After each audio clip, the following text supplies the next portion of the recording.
बहुत समय पहले की बात है जब भारत को सोने की चिड़िया कहा जाता था। उस टाइम पे हम बहुत ही संतुष्ट जीवन जी रहे थे। तभी हमने देखा कि इंडिया को डिफरेंट इन्वेडर्स कंट्रीज ने एक्सप्लोर करना चालू किया, इन्वेड करना चालू किया बेसिकली। एंड उसी में से एक थे हमारे ब्रिटिशर्स, जिन्होंने इंडिया में आके चेंजेस भी किए, जैसे हमारे स्ट्रक्चर में चेंजेस किए, हमारे इकोनॉमी, हमारे ट्रेड एंड हमारे एजुकेशन में भी चेंजेस लाए। साथ ही साथ हमारे लाइफस्टाइल एंड हमारे थिंकिंग पैटर्न्स में भी बहुत से रिफॉर्म्स लाए। हमारे लॉ सिस्टम उन्होंने क्रिएट किया एंड साथ ही में और भी बहुत सी चीज़ें की। एंड आज के इस डिस्कशन में हम यही पढ़ेंगे, यही जानेंगे कि हमारे कल्चर में, हमारे वे ऑफ लाइफ में, हमारे लाइफस्टाइल में, हमारे टेस्ट में उन्होंने कैसे चेंजेस लाए। Okay, so let's start our today's discussion with an introduction of the chapter. Jai Hind everyone, this is Savi and आप सभी की सवी दी या फिर Savi ma'am, and you are watching the Savi humanities platform, जहाँ पे करंटली में क्लास 11 एंड क्लास 12 के साइकोलॉजी प्लस सोशियोलॉजी के कंटेंट्स मिल रहे हैं। सो आज के इस वीडियो में हम क्या डिस्कस करेंगे, सोशियोलॉजी के बुक 2 के चैप्टर नंबर 2 को, which is cultural change. So discussion शुरू करेंगे हम इंट्रोडक्शन से। ओके, इंट्रोडक्शन की बात करें तो पिछले चैप्टर में हम लोगों ने अच्छे से पढ़ा था कि कैसे ब्रिटिशर्स आए, कॉलोनियलिज्म के टाइम पे उन्होंने चेंजेस किया, जैसे हमारे इंडस्ट्रीज में एंड हमारे अर्बनाइजेशन में उनका क्या रोल था, हमारे फैक्ट्री सिस्टम को कैसे चेंज किया, हमारे लाइफस्टाइल में कैसे चेंजेस लाए, फैक्ट्रीज कैसे रिप्लेस करने लगी फील्ड्स को, सिटीज का इमर्जेंस हुआ एंड सिटीज में लोग ज्यादा प्रेफर कर रहे थे रहना then that of the villages etcetera. ये सारी चीजें हम लोगों ने पिछले चैप्टर में पढ़ी थी। स्ट्रक्चरल चेंज को हम लोगों ने इन डिटेल डिस्कस किया था एंड आज के इस चैप्टर में हम पढ़ेंगे कि हमारे कल्चर में कैसे चेंज लाए। कल्चर में मैं जैसे फॉर एग्जांपल हमारे ways of life, norms, values, हमारे लाइफ, हमारे बॉडी लैंग्वेज में, हमारे फैशंस में, इन सभी क्षेत्रों में कैसे ब्रिटिशर्स ने चेंजेस लाए, वो आज के डिस्कशन में हम पढ़ेंगे और समझेंगे। ओके, इस चैप्टर को हम अगर बात करें कल्चरल चेंज की, तो ये चैप्टर दो मुख्य आइडियाज पे बटे हुए हैं। पहले आइडियाज जो कि हम इस चैप्टर में डिस्कस करेंगे वो है हमारा changes in social practices. Early 20th century के आसपास हमारे सोसाइटी में, इंडियन सोसाइटी में, जो कि उस टाइम कॉलोनियल इंडिया था, वहां पे हम देखते थे कि काफी सारी सोशल प्रैक्टिसेस थी, जैसे सती प्रथा चल रहा था, विडो का मैरिज नहीं हो रहा था, राइट। तो विडोज को बहुत खराब तरीके से ट्रीट किया जाता था। इस टाइप की काफी सारी डिस्क्रिमिनेटरी चीजें थी जिसके खिलाफ डिफरेंट रिफॉर्मर्स एंड नेशनलिस्ट ने आवाज उठाई, जैसे हमारा untouchability is also one of the thing. So इसमें कैसे चेंजेस आए ये हम पढ़ेंगे, और दूसरा पढ़ने वाले हैं हम कि कैसे चेंजेस आए इन दी कल्चरल प्रैक्टिसेस। जैसे उस टाइम पे हम देख रहे थे प्रोसेस ऑफ संस्कृताइजेशन हो रहा था, मॉडर्नाइजेशन, सेक्युलराइजेशन एंड वेस्टर्नाइजेशन जैसे प्रोसेस हो रहे थे। इन चारों के चारों प्रोसेस को हम इन डिटेल डिस्कस करेंगे, समझेंगे एंड ये भी जानेंगे कि ये चारों के चारों एक दूसरे से कैसे अलग है। बहुत इंटरेस्टिंग चैप्टर होने वाला है। ज्यादातर जो हम लोग फर्स्ट बुक में पढ़ के आए हैं उसको रिवाइज करेंगे एंड साथ ही में कुछ नई चीजों के बारे में जानेंगे जो कि बहुत इंटरेस्टिंग होने वाला है। So what you have to do is, सबसे पहले अपना किताब निकाल के बैठ जाओ, आराम से पढ़ते हुए, चीजों को समझते हुए चलो जो मैं बताऊंगी। एंड क्लास में थोड़ा सा इंटरेक्टिव बनो, जो क्वेश्चंस मैं पूछूंगी उसका आंसर कमेंट सेक्शन में लिखो, जिससे तुम्हारे कॉन्सेप्ट जो हैं वो और अच्छे से क्लियर होंगे। Clear everyone? So now we'll be moving and going to discuss the first topic, the very first topic of our chapter, which is social reform movements in the early 19th and 20th century. अब जब हम बात करते हैं social reform movements की, तो मतलब समाज में कुछ एविल चीजें थी, एविल प्रैक्टिसेस थी, जैसे कि सती, चाइल्ड मैरिज होता था, विडो का रीमैरिज नहीं किया जाता था, राइट, बैन लगा हुआ था, कास्ट डिस्क्रिमिनेशन था, जैसे अनटचेबिलिटी प्रैक्टिस हो रही थी। तो ये सारी चीजों के खिलाफ, जो सोशल एविल्स है उसके खिलाफ लड़ने के लिए एक सोशल मूवमेंट हमने देखा सोसाइटी में इमर्ज होते हुए। इस सोशल मूवमेंट में हम लोगों ने देखा कि कैसे डिफरेंट रिफॉर्मर्स आते हैं, जैसे राजा Ram Mohan Roy, Pandita Ramabai, sir Syed Ahmad Khan, and changes लाते हैं सोसाइटी में। तो तुम्हारे दिमाग में एक सवाल आना चाहिए कि मैम हम पढ़ रहे हैं कि 19th एंड 20th सेंचुरी में जो रिफॉर्मर्स आए थे उनके बारे में पढ़ेंगे, उनके द्वारा लाए हुए चेंजेस के बारे में पढ़ेंगे, लेकिन क्या उससे पहले कोई जानकार व्यक्ति नहीं था जिसने इन सभी कुप्रथाओं के खिलाफ आवाज़ उठाई हो या लड़ाई की हो, तो ऐसा नहीं है। और भी इससे भी पहले बहुत से मूवमेंट्स हुए थे, जैसे हम देखेंगे सूफ़ी मूवमेंट्स, बुद्धिज़्म, भक्ति मूवमेंट। अगर तुम हिस्ट्री पढ़ोगे, डेफ़िनिटली हिस्ट्री जिन लोगों का भी होगा, वो पढ़ने वाले हैं। भक्ति एंड सूफ़ी मूवमेंट्स का एक हिस्ट्री का चैप्टर आने वाला है क्लास 12 में आई गेस। हाँ, तो क्लास 12 में ही तो हो तुम लोग। ओके, सो भक्ति and Sufi movements in history you will read. Also तुम बुद्धिज़्म से रिलेटेड एक चैप्टर बुक 1 में पढ़ने वाले हो, 4th chapter.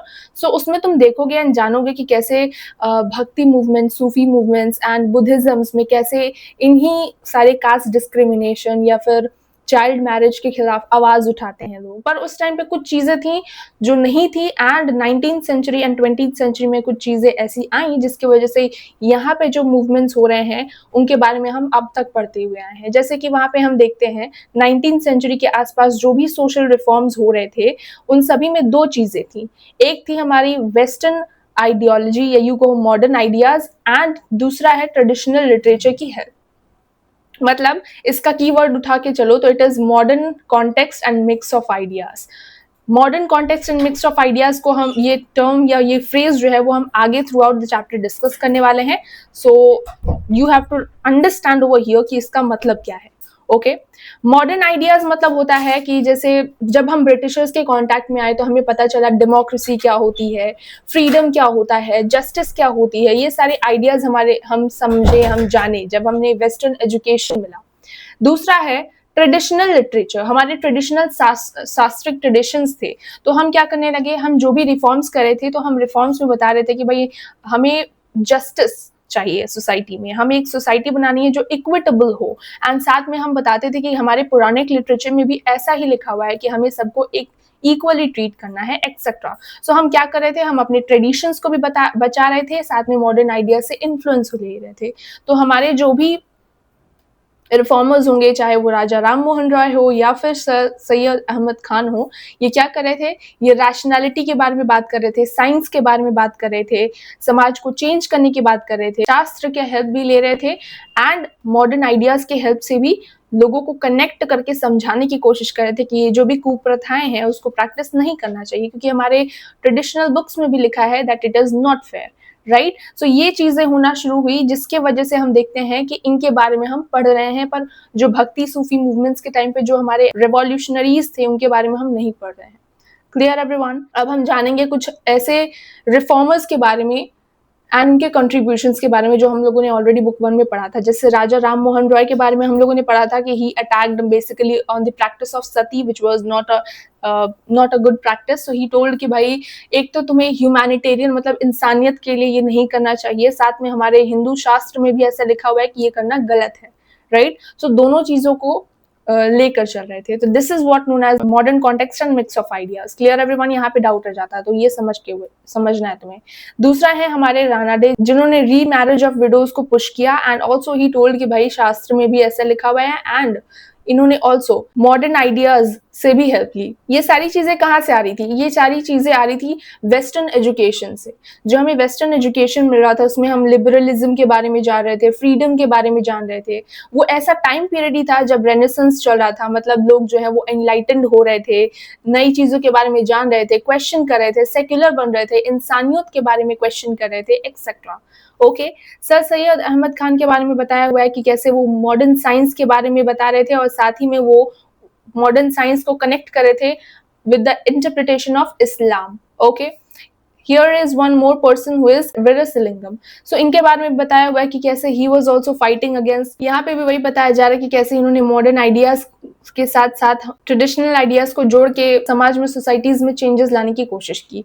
Okay, so till here I hope everything is crystal clear. अब हम डिस्कस करने वाले हैं कुछ नई चीजें, जैसे कि एक सोशियोलॉजिस्ट हैं who is named as Satish Sabharwal. यहाँ पे हम पढ़ने वाले हैं आगे कि कैसे Satish Sabharwal who is a sociologist, he is trying to say कि समाज में, ब्रिटिश इंडिया में, कॉलोनियल इंडिया में चेंजेस आना शुरू कैसे हुए। मतलब हम लोगों ने वेस्टर्न एजुकेशन, डेफिनेटली हमें वेस्टर्न एजुकेशन मिलना चालू हुआ, लेकिन सिर्फ एजुकेशन हम लोग पढ़ने से नहीं ना हो जाता, डिस्कशन करना होता है, समाज में देखना होता है चेंजेस। तो यहाँ पे हम वही देखने वाले हैं। हमारे जो सोशियोलॉजिस्ट हैं सतीश सब्रवाल, इन तीनों एस्पेक्ट के थ्रू बताएंगे कि कैसे ब्रिटिश इंडिया या कॉलोनियल इंडिया में चेंजेस आना शुरू हुए, हमारा जो दिमाग है वो खुलना चालू हुआ, एंड लोगों ने सवाल करना शुरू किया about the social evils and the cultural practices जो उस टाइम पे सोसाइटी में हो रही थी।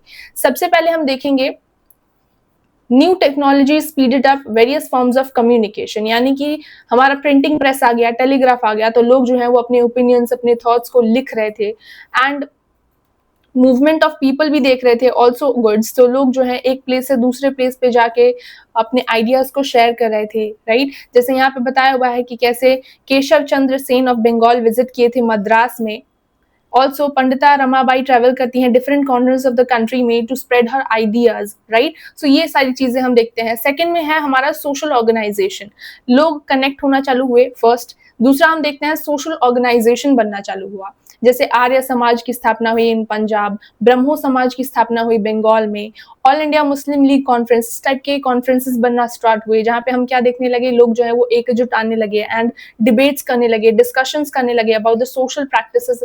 That time it was about the social practices that was practiced at that time in India.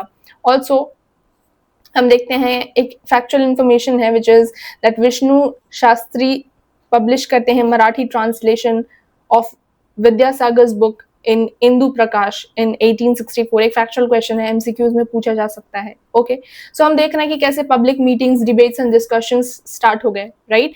तीसरा हम देखते हैं कि न्यू आइडियाज स्प्रेड होना चालू हुए, जैसे लिबरलिज्म का आइडिया हो गया, फ्रीडम का आइडिया हो गया, देन होम मेकिंग, मैरिज, इस सबसे रिलेटेड नए कॉन्सेप्ट्स, नए आइडियाज इमर्ज होना चालू हुआ।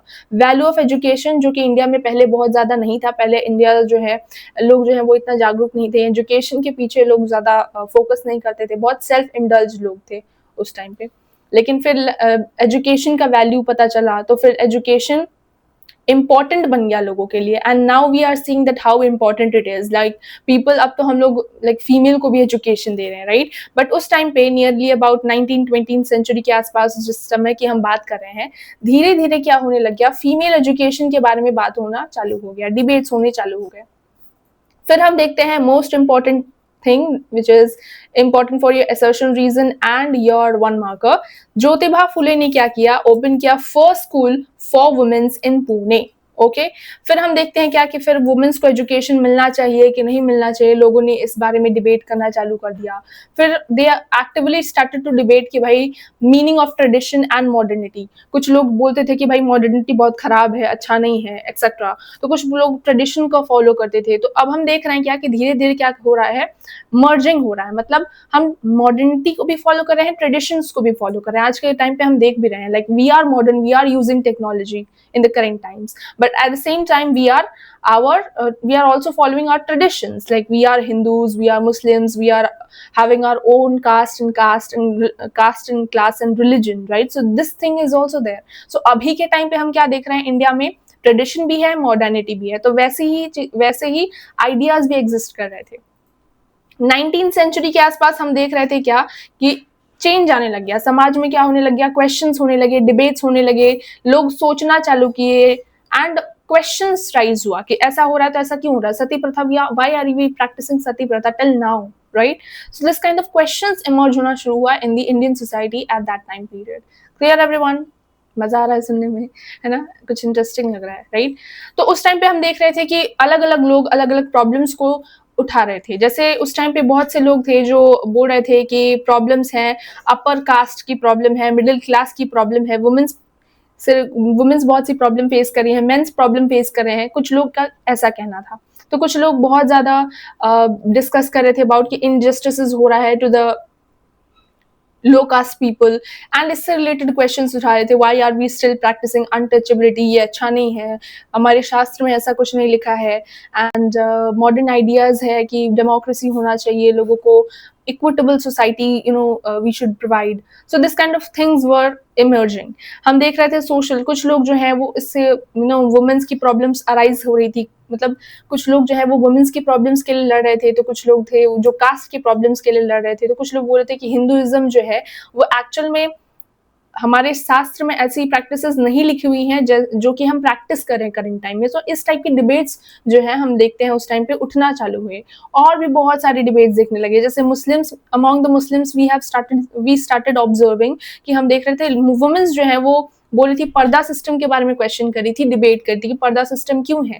पॉलीगैमी से रिलेटेड हम लोगों ने देखा कि वुमेन्स ने बोला, जैसे अकॉर्डिंग टू कुरान हम देखते हैं कि पीपल यानी कि जो मेल्स हैं उनको ग्रांट किया गया है कि you can have several wifes, but the condition is you have to treat them equally, you have to give them proper means equal, you have to give equal care, support, economically, financially, emotionally, सब कुछ इक्वल देना होगा if you are having 5 wifes or 4 wives, whatever.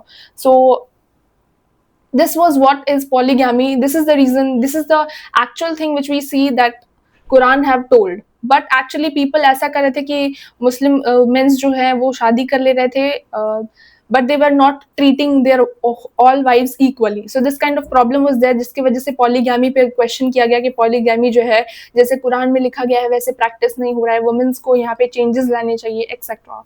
Also हम देख रहे थे कि सती प्रथा के खिलाफ ब्रह्मो समाज बहुत ज्यादा एक्टिवली डिबेट करा था। इसी के काउंटर में हम देखते हैं कि धर्म सभा की स्थापना होती है, जहां पे हम देखते हैं कि वो बोल रहे थे कि क्यों हमारे शास्त्र में क्यों हमारे प्रैक्टिसेस पे तुम क्वेश्चन कर रहे हो। सो यहाँ पे एक काउंटर अटैक हमें देखने को मिलता है विद द ब्रह्मो समाज। Okay everyone, so I hope यहाँ तक सब समझ में आ रहा है, राइट। सो अभी तक हम लोगों ने यही पढ़ा कि कैसे पहले के टाइम पे कुछ कुप्रथाएं थी जिसके खिलाफ धीरे धीरे मूवमेंट्स होना चालू हुए, कैसे रिफॉर्मर्स डिबेट्स करना स्टार्ट करते हैं। सो अब क्या आएगा, अब समाज में कुछ चेंजेस आएंगे, राइट। अब डिबेट्स हो रहे थे, डिस्कशंस हो रहे थे, क्वेश्चंस उठ रहा था, तो अब क्या होने वाला है, समाज में कुछ बदलाव आने वाले हैं। क्या बदलाव आए, अब लोग क्या करने लगे, मॉडर्न आइडियाज पे भी ध्यान दे रहे थे और ट्रेडिशन को भी बचाते हुए चल रहे थे। मतलब इंडिया कैसा हो गया, इंडिया ऐसा होने लग गया कि they are Indian people are now, अभी करेंटली हम बात करें, जैसे मैंने अभी बताया था, I am also using technology, so I am modern, at the same time I am also traditional because I am having faith in my religion, I am having faith in my God, right? So we can say that this is what known as your modern context and mix of ideas, which was prevailing at that time in the, you can say, counter attack for all these social evils, and that is the reason why आज हम देखते हैं कि ये जो social evils हैं वो धीरे धीरे खत्म हुए, right? Also कॉलोनियल टाइम में हम देखते हैं क्या कि एक पैराडॉक्सिकल सिचुएशन बन गया था। पैराडॉक्सिकल क्यों है मैम, ये क्या पैराडॉक्सिकल क्या होता है? पैराडॉक्सिकल मतलब तुम बोल रहे हो, जैसे ब्रिटिशर्स थे, दे वर इन देयर कंट्री, वुमेन्स का तो छोड़ ही दो, in their country what was the condition, they were talking about freedom, they were talking about education, they were talking about enlightenment, philosophy etcetera, बहुत बड़ी बड़ी बातें कर रहे थे अपने कंट्री में।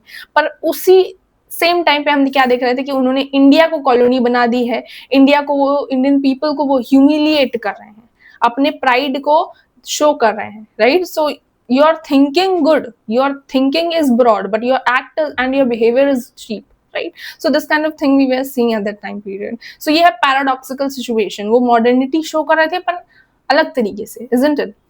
एंड वो कभी भी नहीं चाहते थे कि इंडिया के लोग जो है वो क्वेश्चन करना चालू करें, इंडिया के लोग जो है वो इस एक्सप्लॉयटेशन से ऊपर उठे। पर ये एक्सीडेंटल था कि हम लोगों ने उनके एजुकेशन से, उनसे इंस्पिरेशन ली, उनसे चीजें सीखी, राइट। जैसे उनकी एजुकेशन सिस्टम से हम लोगों ने सीखा डेमोक्रेसी के बारे में, उनके कंट्री में जाके हमारे लीडर्स ने, हमारे रिफॉर्मर्स ने चीजें देखी, समझी, तब हमें पता चला कि एक्चुअल में ब्रिटिशर्स सोच क्या रखते हैं और प्रैक्टिस क्या कर रहे हैं। So this kind of thing happened, right. So let's get back to the topic. So जब मॉडर्निटी आ रही थी इंडिया में, हम लोग बात कर रहे थे about modern things, eight the same time question उठ रहा था कल्चर एंड ट्रेडिशन का।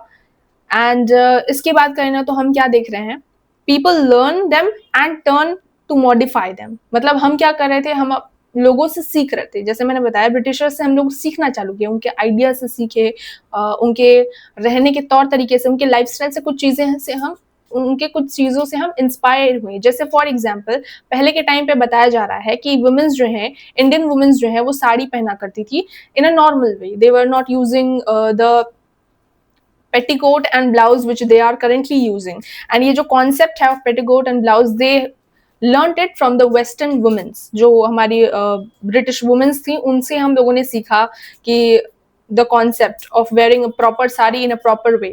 So कुछ चीजें हैं जो हम लोगों ने मॉडर्निटी से सीखी। ट्रेडिशनल चीजें तो हमारी हमारी ही हैं, बट मॉडर्निटी मतलब what, we have learn some things, we have learn the process of, we have learn new ways of thinking, we have learned new ways of adapting etc, right? So यहाँ पे वही हम देख रहे हैं कि दोनों चीजें साथ में पैरेलली चलना धीरे धीरे शुरू हुई। ओके और जब हम बात करते हैं इंडिया की कि इंडिया में कैसे चेंजेस आए, तो इंडिया में चेंजेस जो है पैरेलल नहीं आए, मतलब on the basis of religion, reason, caste, class, gender, ये चेंजेस डिफरेंट थे, राइट? जैसे अगर मैं मेन की बात करूं तो जो ब्रिटिश मेन थे वो एक डिफरेंट अटायर उनका होता था, राइट? एंड यही डिफरेंट अटायर जो हमारे इंडियन मेन हैं उन्होंने सीखा, पहनना सीखा। जैसे हम यहाँ पे इस पिक्चर में देख रहे हैं, ये वुमेन है, ये इन वुमेन की ये फादर है, ओके? एंड ये जो फादर हैं ये फुल्ली ब्रिटिश अटायर में है, ब्रिटिश टाइप के लग रहा है, ब्रिटिश मेन लग रहे हैं, राइट? बट यहाँ पे हम वुमेन को देख रहे हैं that she is wearing sari, she is not wearing a gown type which British women पहना करती थी। सो वुमेन्स को उतना भी मतलब गाउन वगैरह पहनने का अलाउंस नहीं था, पर मेन को था। सो एक डिफरेंस देख रहे हैं हम, not discrimination, we are seeing difference. तो changes in India due to modernity was different across region, across caste, across gender, etc. Clear everyone? अब इस पिक्चर में हम क्या देखने को मिल रहा है, हमें देखने को मिल रहा है कि ये जो पर्सन है ये ब्रिटिश ड्रेस में जरूर है, पर यहाँ पे इंडियन भी है। जैसे इन्होंने अपना कल्चरल टाइम में एक टर्बन पहन रखा है, कास्ट का एक मार्क लगा रखा है इन्होंने, राइट? सो यहाँ पे क्या कर रहे हैं ये, eight the same time British attire में तो है, मतलब मॉडर्निटी को फॉलो कर रहे हैं, साथ में अपने कास्ट को भी रिप्रेजेंट कर रहे हैं in his attire, right? Through his tika, you can say, or through his your turban, you can say, or he is also wearing a dhoti. He is also wearing muslin dhoti, यहाँ पे लिखा भी हुआ है। So वही लिखा हुआ है कि मिक्स एंड मैच हो रहा था of traditional and modern. Okay, traditional भी है, eight the same time modern भी पहन रखा है। जैसे अभी मुझे देख रहे हो तो मैं ट्रेडिशनल भी हूँ, अटायर तो मेरा ट्रेडिशनल है, but I am using technology, so I M eight the same time I M you can say a mix and match of traditional and modern in the current time, isn't it? So that is the whole thing which it is written about, and यहाँ से आता है तुम्हारा first MCQ question of today's discussion, जिसका answer तुम्हें लिखना है in the comment section. Okay, be active. बहुत से लोग नहीं लिखते हैं, मुझे चाहिए कि सब कोई अभी वीडियो पॉज करके इसका आंसर देगा। Clear everyone? फर्स्ट क्वेश्चन क्या पूछ रहा है, what does the term mix of ideas refer to in the context of social change in colonial India? जब हम बात करते हैं मिक्स ऑफ आइडियाज की तो इसका क्या मतलब होता है? From the above option you have to tell. First, a clash between British India and Indian rulers. Second, a combination of modern and traditional thinking. Third, a rejection of all religious customs. या फिर fourth, a unified national ideology. And इसका answer सबको पता है. I know you all have to write in the comment section. Clear everyone? Okay. जिसका भी answer right होगा I will give heart, जिससे तुम्हें क्लियर हो जाएगा कि you are right or wrong. Clear everyone? Crystal clear. Now we'll be starting our next discussion, which is different kinds of social change. अब हम पढ़ने वाले हैं 4 important topics को, संस्कृताइजेशन, वेस्टर्नाइजेशन, मॉडर्नाइजेशन, सेक्युलराइजेशन। बहुत इंटरेस्टिंग होगा। सो पहले अपने एमसीक्यू का आंसर दो, उसके बाद हम लोग डिस्कस करेंगे इसको। ओके, अब हम बात करेंगे संस्कृताइजेशन की, कि संस्कृताइजेशन क्या होता है। सबसे पहले ये जान लो, संस्कृताइजेशन का जो टर्म है पहले भी हम लोगों ने डिस्कस किया था फर्स्ट बुक में, it is coined by M N. Srinivas. हम लोगों ने वहां पे संस्कृताइजेशन के बारे में थोड़ा सा शॉर्ट में डिस्कस किया था, पर यहाँ पे हम डिटेल में डिस्कस करेंगे संस्कृताइजेशन क्या है, उससे क्या चेंजेस आ रहे हैं, नेगेटिव चेंजेस हैं, पॉजिटिव चेंजेस हैं, इम्पैक्ट क्या है, एक्सेट्रा। ओके, सबसे पहले हम जानेंगे, वंस अगेन रिकॉल करेंगे कि हमारा डेफिनेशन क्या है ऑफ संस्कृताइजेशन। संस्कृताइजेशन एक ऐसा प्रोसेस होता है जहां पे कोई एक पर्सन जो कि लो कास्ट से बिलोंग करता है, वो क्या कर रहा होता है, कॉपी कर रहा होता है the customs, ritual, believes and ideology of high caste. Okay, कोई पर्सन लो कास्ट का है, वो क्या कर रहा है, वो कॉपी कर रहा है एक अपर कास्ट, एक हाई कास्ट व्यक्ति का। जैसे कोई हाई कास्ट का व्यक्ति है, वो वेजिटेरियन है, वो पूजा करता है, धागा बांधता है, जैसे ये, राइट? सो सेम वैसे ही वो लो कास्ट का पर्सन भी कॉपी करना चालू कर देता है, वो भी वेजिटेरियन हो जाता है, वो भी रिचुअल चीजें करने लग जाता है, वो भी डाउरी सिस्टम फॉलो करने लग जाता है, अनटचेबिलिटी फॉलो करने लग जाता है, सो एक्सेट्रा। ये सारी चीजें जो कि हाई कास्ट का व्यक्ति करता है वही कॉपी करने लग जाता है लो कास्ट का व्यक्ति। So that process is particularly known as Sanskritization. Clear everyone? यहाँ पे हाई कास्ट को also written as twice born dwija caste. यहाँ पे कंफ्यूजन हो जाता है, मैम ये द्विजा कास्ट क्या है? द्विजा कास्ट मतलब कोई ऐसा व्यक्ति जो कि 2 बार जन्म लेता है। मैम एक व्यक्ति 2 बार कैसे जन्म ले सकता है? It is something, it is not about reborn और समथिंग लाइक दैट।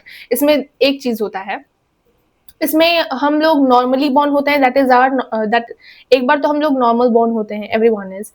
सेकंड होता है हिंदू रिलीजन में द्विजा बॉन्ड, जिसमें हम स्पिरिचुअल अवेकनिंग कहते हैं। स्पिरिचुअल बॉन्ड होता है जैसे एक कस्टम होता है, एक सेरेमनी होती है बॉयज की जिसे हम कहते हैं जनेऊ, जिसमें बॉयज को स्पिरिचुअल अवेकनिंग का टाइटल दिया जाता है। They were allowed to read Vedas and Shastras after that process, after that ceremony. So that is what known as twice born dvija caste. High caste की बात हो रही है जो जिसमें आते हैं Brahmins, Kshatriyas, Vaishyas. Okay, clear everyone? So again Sanskritization is a process जहां पे हम क्या देखते हैं, कोई लो कास्ट का व्यक्ति वेज, लाइफस्टाइल और कस्टम्स, रिचुअल्स, बिलीव्स को कॉपी कर रहा है of an high caste person. So this is what known as Sanskritization. जब हम बात करते हैं कि संस्कृताइजेशन का इम्पैक्ट क्या पड़ता है लोगों पे, सो पहला इम्पैक्ट अगर हम बात करें तो इसका इम्पैक्ट पड़ता है हमारे लैंग्वेज में, लिटरेचर में, आइडियोलॉजी में, म्यूजिक, डांस, ड्रामा, इन सभी में हम देखते हैं कि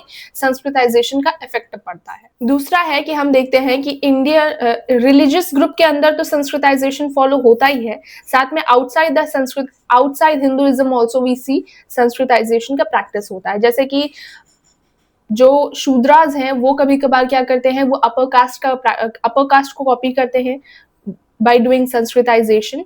एंड कभी कभार हम देखते हैं कि कुछ अलग रिलीजन वाले लोग हैं वो भी संस्कृताइजेशन का प्रोसेस का फॉलो करते हैं। That is the second thing which we see. So first thing is हम अपने कल्चर में, अपने लाइफस्टाइल में चेंजेस देखते हैं due to Sanskritization. Second thing is we are saying कि संस्कृताइजेशन फॉलो हो रहा है हिंदू रिलीजन के अंदर भी and outside the Hinduism also. Third thing we see is desensitization हो रहा है। संस्कृताइजेशन में वी एक्सेप्ट और we try to be like high caste, but desensitization में क्या होता है, we reject being high caste person. मतलब अगर कोई पर्सन दलित है तो ही और she will never want to be a high caste person, will never accept to copy them as well, like their vegetarianism or their ideas, beliefs, lifestyles, etc. तो reject करता है being in high caste or copying their lifestyle is what known as your desensitization. So desensitization is all about when people start to reject the upper caste practices. Clear everyone? And sensitization is when they start to copy the beliefs, ideas and of the upper caste practice of the upper caste. Clear everyone? Fourth चीज जो हम देखते हैं यहाँ पे वो है regional variation. India में रीजनल वेरिएशंस है, जैसे कि कुछ एरियाज में लो कास्ट के व्यक्ति ज्यादा है तो कुछ लोग में कुछ रीजन में अपर कास्ट के व्यक्ति ज्यादा है। तो जहाँ पे अपर कास्ट के व्यक्ति ज्यादा है वहाँ पे लोअर कास्ट जो है वो संस्कृताइजेशन करते हैं, लेकिन जहाँ पे लोअर कास्ट का दबदबा ज्यादा है तो वहाँ पे डीसंस्कृताइजेशन फॉलो होता है। तो ये एक इम्पैक्ट है of Sanskritization which we see. Clear everyone? Next है, श्रीनिवास ने कॉइन किया है, एक बात बताया है कि भाई संस्कृताइजेशन से क्या चेंजेस आ रहा है। चेंजेस ये आ रहा है कि कोई जो लो कास्ट का व्यक्ति है उसका स्थिति बहुत खराब होता है, लो कास्ट के व्यक्ति का स्थिति बहुत खराब होता है, लेकिन जब वो अपर कास्ट को कॉपी करने लग जाता है तो उसका स्टेटस हाई हो जाता है, समाज में उसको वैल्यू मिलने लग जाती है। राइट? सो क्या होता है उससे हम देखते हैं कि पोजीशन और स्टेटस जो है कास्ट हायरार्की में उस पर्सन की जो कि लो कास्ट का पहले था अब वो अपर कास्ट का कहलाने लग गया है, तो उसका स्टेटस बढ़ गया, उसका पोजीशन बढ़ गया, समाज में उसे रिस्पेक्ट अब मिलने लग गई है। Right? First thing we see. But इसका डिसएडवांटेज क्या है कि इसलिए to get that respect you will get that respect, but economically तुम्हारा राइज नहीं होता है। मतलब you need a particular money amount चाहिए, तुम्हें पैसे भी चाहिए, सेल्फ कॉन्फिडेंस होना चाहिए तुम्हारे अंदर, also main stream Hindu people जो है उनसे तुम्हारा प्रॉपर कनेक्शन होना चाहिए। हम लोगों ने ऑब्जर्व किया है कि कोई ऐसा व्यक्ति जो कि लो कास्ट का है वो अगर कोशिश करता है कॉपी करने का ऑफ द अपर कास्ट, अगर डोमिनेंट कास्ट ने पहचान लिया कि भाई ये तो लोअर कास्ट का, ये हमें कॉपी करने की कोशिश कर रहा है, तो वो क्या करते थे, पनिश करते थे ऐसे लोगों को। That is the thing which we see in the process. Also एक ग्रेट ट्रेडिशन ऑफ हिंदुइज्म के बारे में बताया हुआ है कि यही है कि इट इज ऑल अबाउट, जहाँ पे हम देखते हैं कि कोई लोअर कास्ट का व्यक्ति हाई कास्ट का बनने की कोशिश करता है या बनता है तो उसके लिए उसे क्या करना पड़ता है, उसे रिलीजियस प्रैक्टिसेस भी करनी होती है, that in Hinduism it is followed, like पूजा करना, ये सारी चीजें वो फॉलो करता है, राइट? बहुत से देवताओं की पूजा करना, रिचुअल्स करना, सो ये सारी चीजें भी उसे करनी पड़ती हैं, राइट?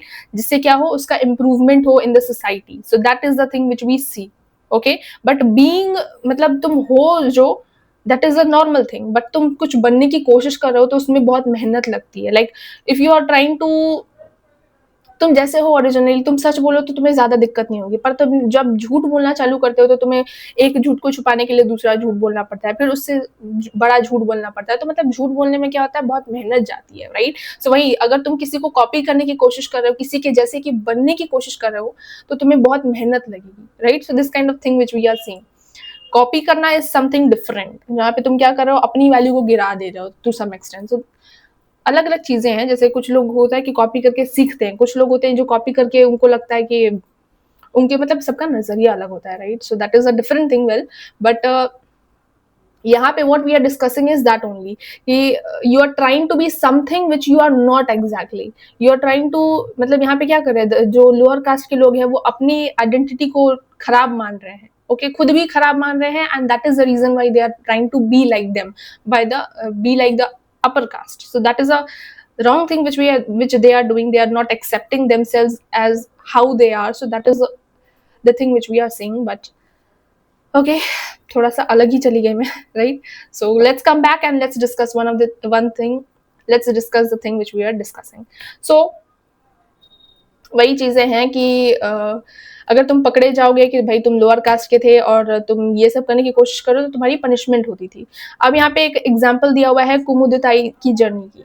कुमुदिताई एक लोअर कास्ट की महिला है। इन्हें संस्कृत लैंग्वेज, संस्कृत बहुत अच्छा लगा, इनका बहुत इंटरेस्ट आ गया संस्कृत में when she gone to school, and उन्होंने देखा कि उसकी पढ़ाई हो रही थी संस्कृत के सब्जेक्ट की, तो she got very much interested in the subject. At the university उन्होंने देखा कि she became the head of the department of the well known scholar.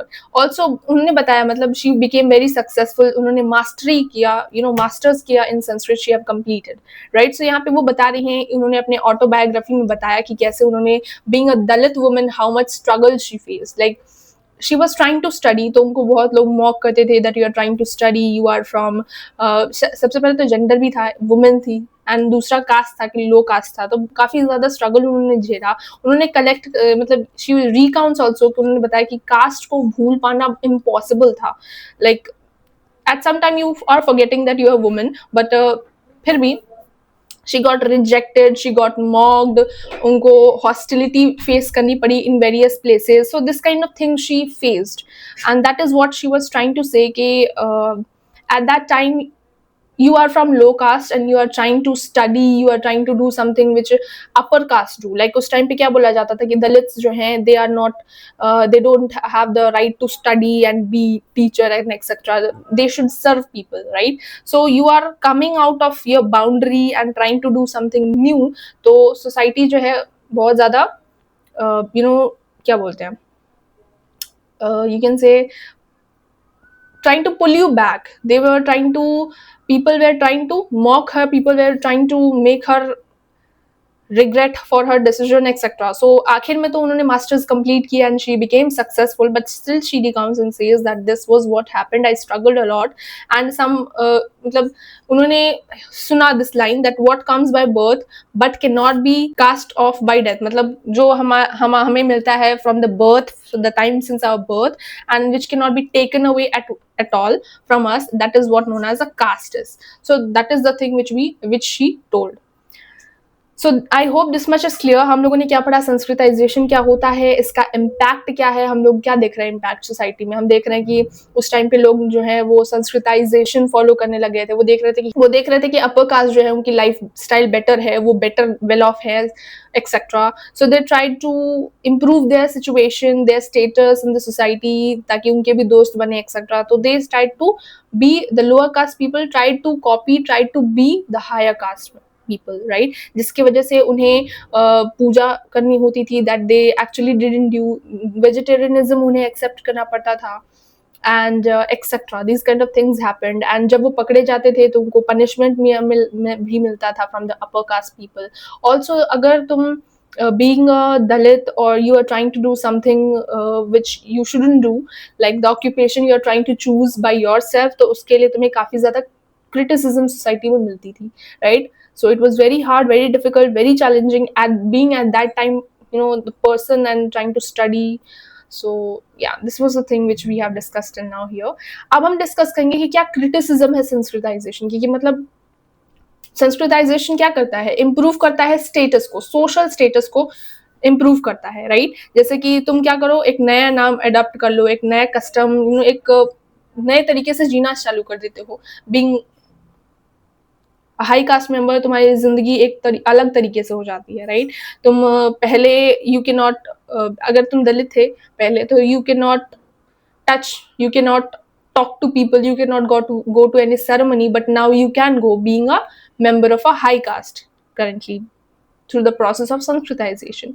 सो यहाँ पे हमें क्या देखने को मिलता है कि एक कहीं तो पोजीशन बेटर हुई संस्कृताइजेशन से, पर कहीं कुछ गड़बड़ हुई। क्या गड़बड़ हुई? सबसे पहले तो एग्जैजरेशन देखते हैं सोशल मोबिलिटी का। मतलब अगर तुम लोअर कास्ट के हो, तुमने अपर कास्ट तुम बन गए हो कॉपी करके, तो इससे क्या होगा, तुम्हारी सोशल पोजीशन तो बेटर है, बट तुम्हारी इकोनॉमिक पोजीशन तो बेटर नहीं हुई, राइट? अभी भी तुम इनइक्वालिटी फेस कर रहे हो, पकड़े गए तो तुम्हारा पनिशमेंट होने के चांसेस हैं, एक्सेट्रा। सो एक एग्जैजरेशन है कि भाई अगर तुम संस्कृताइजेशन के प्रोसेस फॉलो अप करते हो तो तुम्हारी सिचुएशन बेटर हो जाती है।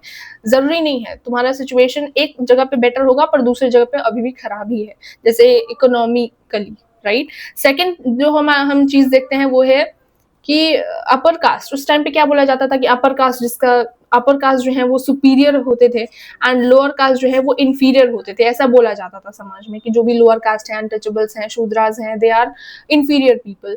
अब तुम अगर being a lower caste, if you are trying to accept, if you are trying to follow up the process of sanskritization, that means तुम prove कर रहे हो that you are inferior. It is something that तुमको कोई बोल रहा है कि तुम लाइफ में कुछ नहीं कर सकते, तुम पढ़ाई में कुछ नहीं कर सकते, तुम पढ़ाई में बहुत कमजोर हो, अगर तुमको कोई बोल रहा है, लेट्स सपोज, एंड दूसरा तुम क्या करने लग जाओ, अब तुम पढ़ना ही बंद कर दो, तो इसका मतलब क्या है? You are accepting that you actually can not do that, right? So this is what is applicable over here also. तीसरा हम देखते हैं संस्कृताइजेशन में क्रिटिसिज्म ये है कि ये जस्टिफाई करता है मॉडल को। मतलब जो भी अपर कास्ट लोग हैं, वो उनमें से काफी ऐसे लोग थे जो उस टाइम पे पॉल्यूशन, प्योरिटी वाली चीजों को फॉलो करते थे, एक्सक्लूड करते थे, इनइक्वालिटी को, एक्सक्लूजन को प्रैक्टिस करते थे, राइट? उस टाइम पे सोशल लेवल से जैसे सती प्रथा हो गई, चाइल्ड मैरिज हो गया, या फिर डिस्क्रिमिनेशन, या फिर फॉलो करना that purity pollution means all about, जहाँ पे अगर तुम दलित को देख भी लोगे तो तुम अपवित्र हो जाओगे, you have to do rituals etcetera. So ये सारी चीजें थी। सो अगर तुम लो कास्ट के हो, ओके, एंड तुम संस्कृताइजेशन से तुम हाई कास्ट के हो गए, पर अब तुम हाई कास्ट के हो तो उसके आइडियाज, उसके वैल्यूज, उसके आइडियोलॉजीज, ये सब तुम एक्सेप्ट करोगे, तो तुम एक्सेप्ट करोगे एंड तुम भी after, even if you were once a lower caste and you have feel that same pain of those people, अब तुम हाई कास्ट के हो गए, अब तुम खुद भी ये प्योरिटी पोल्यूशन का जो सिस्टम है वो फॉलो कर रहे हो। इट्स समथिंग दैट तुम्हारे साथ किसी ने गलत किया, अब तुम जाके वही गलत काम दूसरे लोगों पे करने लग जाओ। Something like that was happening, okay. Fourth है हमारा एडेप्टेशन ऑफ फ्लॉज। मतलब हम देखते हैं कि अपर कास्ट जो है वो उस टाइम पे प्रैक्टिस कर रहे थे, गर्ल्स को पढ़ने नहीं दे रहे थे, वुमेन्स के साथ डिस्क्रिमिनेशन हो रहा था, डाउरी प्रैक्टिसेस हो रही थी, राइट? सो ये सारी चीजें भी जो कि फ्लॉज थी उस टाइम पे सोसाइटी की, तो you through the process of Sanskritization you are trying to do that, okay. अब तुम हाई कास्ट के हो गए तो अब तुम जो भी फ्लॉज थे इस सिस्टम में, जैसे अनटचेबिलिटी प्रैक्टिस तुम भी करने लग जाओगे, राइट? तुम प्रैक्टिस करने लग जाओगे, dowry system, vegetarianism and ritual तो फॉलो करोगे ही, पूजा पाठ तो चालू करोगे ही, साथ में उसके अंदर की जो भी गलत चीजें हैं जो अपर कास्ट फॉलो करते थे, वो सारी चीजें भी तुम फॉलो करने लग जाओ, चाहे वो डाउरी प्रैक्टिस हो, सती प्रथा हो, चाइल्ड मैरिज हो एक्सेट्रा, ये सारी चीजें तुम भी करने लग जाओ। सो ये है तुम्हारा एडॉप्शन ऑफ द फ्लॉज जो हमें देखने को मिला, and that is one of the criticism. पांचवा चीज जो हम देखते हैं, कैरेक्टरिस्टिक्स ऑफ दलित कल्चर जो है समाज से इरोड होने लग गया। मतलब अब तुम दलित हो एंड तुम देख रहे हो कि भाई अपर कास्ट की जिंदगी बहुत अच्छी है, तो मैं भी अपर कास्ट बनने लग जाता हूँ, तो अब तुम संस्कृताइजेशन किए, तुम अब हाई कास्ट के बन गए। अब क्या होगा, इससे तुम्हें देखा देखी तुम्हारी लाइफ अब तो थोड़ी बेटर हो गई, तुम कुछ चीजें जो पहले नहीं कर सकते थे अब वो कर पा रहे हो। तो अब तुम्हें देखते देखते तुम्हारे कुछ और फ्रेंड्स थे, तुम्हारे कुछ और रिलेटिव्स थे, तुम्हारे कुछ और नेबर्स थे, वो भी साथ में क्या करने लगे, वो भी संस्कृताइजेशन को फॉलो करने लगे। तो इससे क्या होगा, तुम्हारा जो अपना कल्चर था, अपनी सोसाइटी थी, वो उसका उसका की फीचर्स, की कैरेक्टरिस्टिक्स बदल जाएगा। तो वही हम देख रहे हैं, लो कास्ट का जो दलित लोगों का खुद का कल्चर, खुद की सोसाइटी जो है वो इरोड होना चालू हो गई, खत्म होना चालू हो गई, right. So that was the very bad thing which we saw at that time period. लेकिन समाज में, इंडियन सोसाइटी में धीरे धीरे चेंजेस आए। हम लोगों ने देखा एंटी ब्राह्मणिकल मूवमेंट्स होना चालू हुए, लोग जो है वो थोड़े सेल्फ कॉन्शियस हुए। तो अब हम लोगों ने क्या देखा, लोग जो है वो संस्कृत वर्ड्स, फ्रेजेस को क्या करने लगे, एलिमिनेट करने लगे। मतलब क्या हुआ ना, लोग जो है देख रहे थे कि भाई सोशल पोजीशन ठीक हो गई, इकोनॉमिकली वो फिर भी वेल ऑफ नहीं है, वो भी अब अनटचेबिलिटी खुद से प्रैक्टिस करने लगे हैं, उनका जो कल्चर है वो अब इरोड हो रहा है, गायब हो रहा है, राइट। सो ये सारी कुछ फ्लॉज वो देख रहे थे, जिसकी वजह से उन्होंने फील किया that what we are we should accept it। हम जैसे हैं, जो भी कमियां हैं, जो भी अच्छाइयां हैं, हमें अपने आप को वैसे ही एक्सेप्ट करना है और अपने कल्चर को प्रमोट करना है, ना कि हमें जाके हिंदू बन जाना है, ना कि हमें जाके अपर कास्ट बन जाना है। Okay, so now they became somehow self conscious and उन्होंने एंटी ब्राह्मणिकल मूवमेंट किया, यू कह लो डिसंस्कृताइजेशन चालू किया, जहां पे वो क्या करने लगे, वो रिजेक्ट करने लगे अपर कास्ट के इमिटेशन को, कॉपी करना उनकी लाइफस्टाइल्स को, and Dalit became Dalit and they celebrated their own identity rather than following Sanskritization. So ये हमने देखा, ये प्राउड होना आजकल के टाइम में हमें देख रहे हैं, they are becoming confident, they are becoming they are having pride in their own culture. So that is the thing which we are currently seeing, but previously the situation was getting worse। अब तो देख रहे हैं कि भाई backward class movements है, national movements हो गए, काफी सारे मूवमेंट्स हुए, जिसके काउंटर पे अब हम देख रहे हैं समाज में थोड़े चेंजेस आए हैं to some extent. This is all about your Sanskritization. I hope everything is crystal clear. Sanskritization क्या है, इसके क्या इम्पैक्ट पड़े, फिर क्या क्रिटिसिज्म हुए संस्कृताइजेशन के अंदर, जो हम लोगों ने द्विजा कास्ट था उसका मतलब भी समझ लिया, right. So I hope there is no doubt. अब हम डिस्कस करेंगे हमारे दूसरे इंपॉर्टेंट टर्म को, विच इज वेस्टर्नाइजेशन। थोड़ा सा डाउट रह जाता है, वेस्टर्नाइजेशन, मॉडर्नाइजेशन, सेकुलराइजेशन, कैसे ये सब एक दूसरे से डिफरेंट है। जब डिफरेंसेस पूछ लूंगी ना तो थोड़ा सा कंफ्यूज हो जाओगे। जैसे कि अभी मैं अगर पूछूं कि वेस्टर्नाइजेशन और मॉडर्नाइजेशन के बीच में तुम्हें क्या लगता है कि क्या डिफरेंस हो सकता है, डिफाइन करो इन दोनों को अभी के अभी, इससे तुम्हारा थोड़ा कॉन्सेप्ट क्लियर होगा। सो आई वुड आस्क यू, अभी के अभी वीडियो को पॉज करके अपना होमवर्क करो। दैट इज, सबसे पहले मुझे लिख के बताओ कि तुम्हें क्या लगता है वेस्टर्नाइजेशन और मॉडर्नाइजेशन एक दूसरे से कैसे अलग है। Clear everyone? Then we will start discussing about westernization actual में क्या है। The term westernization is given by M.N. Srinivas once again, and इसके अंदर हम क्या देखते हैं, it is all about, according to M.N. Srinivas, that the changes which was brought by the British rule in the 150 years of colonial time period, all those changes are considered as westernization। मतलब westernisation एक ऐसा process है जो कि शुरू हुआ तब जब ब्रिटिशर्स हमारे कंट्री में आते हैं, एंड जब तक रहे, मतलब जो 150 साल का उनका जो रूल करने का टाइम पीरियड रहा, इस टाइम पीरियड में जो भी चेंजेस आए, just changes in the sense, in the technology, in the institution, in the ideology, in the values, in the lifestyle, वो सारे चेंजेस जो है वो कंसिडर्ड हो जाएंगे as a westernization. Clear everyone? जैसे कि हम बात करें हमारे आइडियाज, हमारे लाइफस्टाइल, हमारे वैल्यूज, हमारे use of technology, all this things will be considered as westernization. Clear everyone? अब वेस्टर्नाइजेशन के कुछ टाइप्स समझते हैं कि डिफरेंट टाइप्स ऑफ वेस्टर्नाइजेशन है। जैसे for instance, first kind of westernization हम देखते हैं इन सर्टन ग्रुप्स, मतलब कुछ माइनॉरिटी सेक्शन का इमर्जेंस होता है, जिसे हम कह सकते हैं इंडियन इंटेलेक्चुअल्स। इन्होंने क्या किया, एक पर्टिकुलर वेज ऑफ थिंकिंग, मतलब डेमोक्रेसी, लिबर्टी, जस्टिस, इस टाइप के वर्ड्स के बारे में जानना शुरू किया, थिंकिंग करना शुरू किया, एक पर्टिकुलर स्टाइल ऑफ लाइफ उन्होंने सीखा फ्रॉम द ब्रिटिशर्स, एंड उसे क्या किया, प्रमोट भी किया। So this was the thing which we saw in some minority section, in some Indian intellectual. So that is the first change which we saw under westernization. That is the first type of westernization. Second type of westernization is all about जहाँ पे हम देखते हैं changes in the ideas, values and culture. For instance, हम लोगों ने क्या करना, हम लोगों ने देखा, हमने टेक्नोलॉजी इस्तेमाल करने लगे, मतलब steam engine, steam ships, railways. Then dressing style में हमारे चेंजेस आए, जैसे हम लोगों ने इस पिक्चर में देखा था, जैसे ब्लाउज का यूज होने लग गया, पेटीकोट का यूज होने लग गया साड़ी में. Then we have seen that how Indian men's also, got the use of tie, which we are using currently. English, the words and English language is itself a result of westernization only. Food we are eating, all these are the changes in our habits, styles of people, right? जैसे अभी के time पे अगर हम बात करें, so all these are westernization only. अभी के टाइम पे अगर हमारे घर में टीवी सेट है, फ्रिज है, सोफा है, डाइनिंग टेबल है, चेयर है लिविंग रूम में, सो ये सारा किस चीज का एग्जाम्पल है? ये वेस्टर्नाइजेशन का ही एग्जाम्पल है, वेस्टर्न कंट्री से आया है, right? Clear everyone?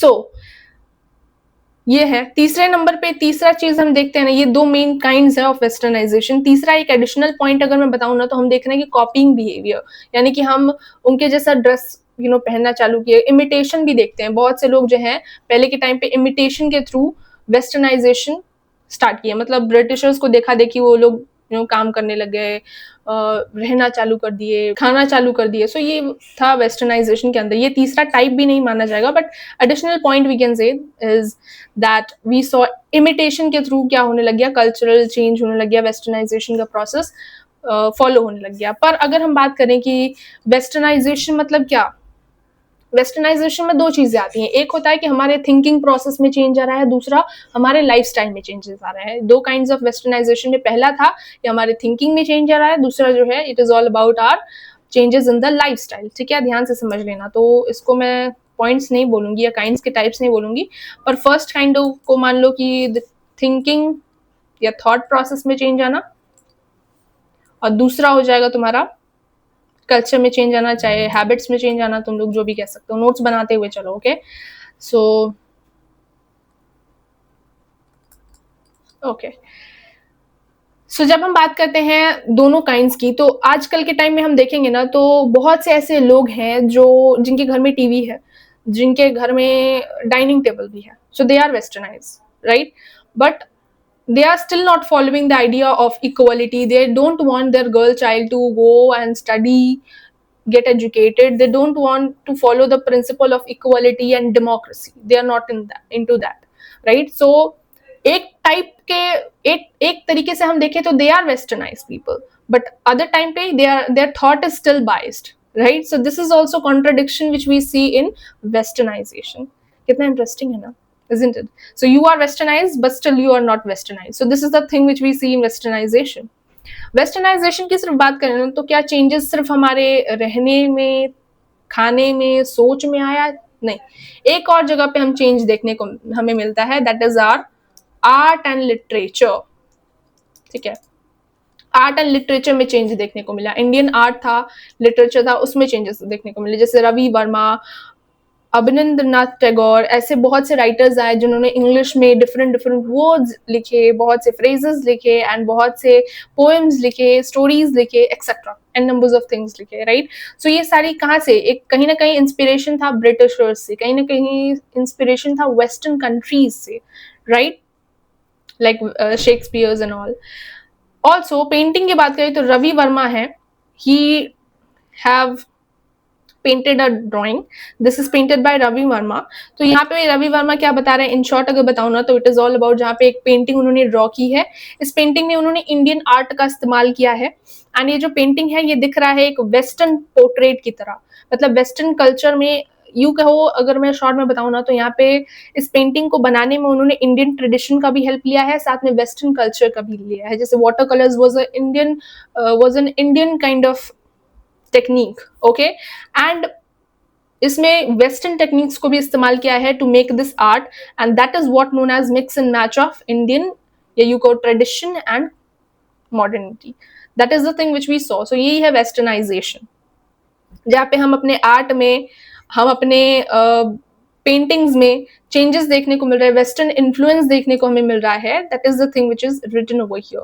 Clear everyone? हम ऑल्सो देख रहे हैं फैमिली स्ट्रक्चर में चेंजेस। जैसे पहले के टाइम पे इंडिया में हम लोग generally most of the time देखते हैं जॉइंट फैमिली का कल्चर रहा है हमारा, जहाँ पे हमारे अंकल्स होते हैं, आंट होती हैं, then grandfather, grandmother, everyone is there, cousins, right?